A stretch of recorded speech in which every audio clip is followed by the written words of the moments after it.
buy, borrow, die. It's one way the richest families avoid paying taxes.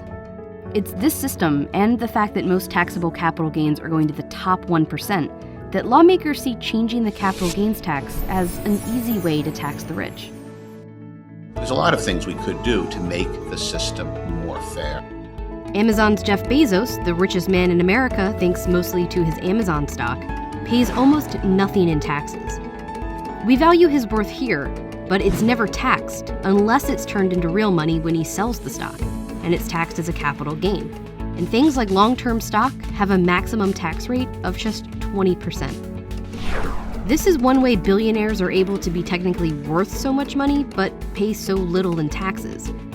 The wealthy are definitely undertaxed.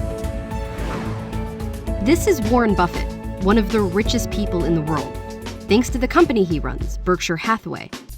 When Buffett took over the company in 1965, a single share was worth $19. Today, it's worth nearly $500,000. Warren Buffett still pays a lower tax rate than his secretary. She pays at twice the rate I pay. I think that's outrageous.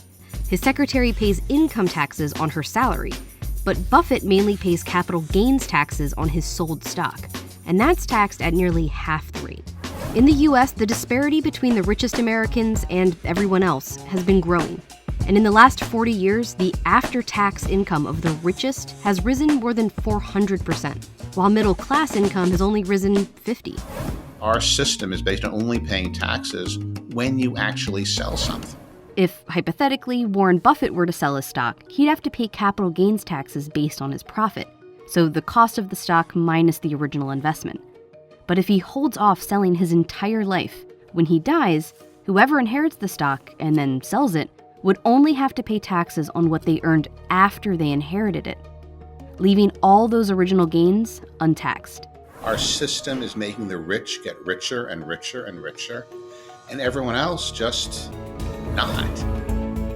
President Biden has proposed closing that stepped-up loophole and increasing the maximum tax rate from 20% to 39.6%, but just for people making more than $1 million a year.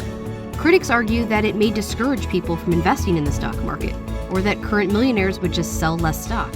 But it would bring in more tax revenue, from more conservative estimates of $200 billion over 10 years to double that. There's a lot of things we could do to make the system more fair. And changing capital gains taxes wouldn't be the whole solution, but advocates argue it would be an easy place to start.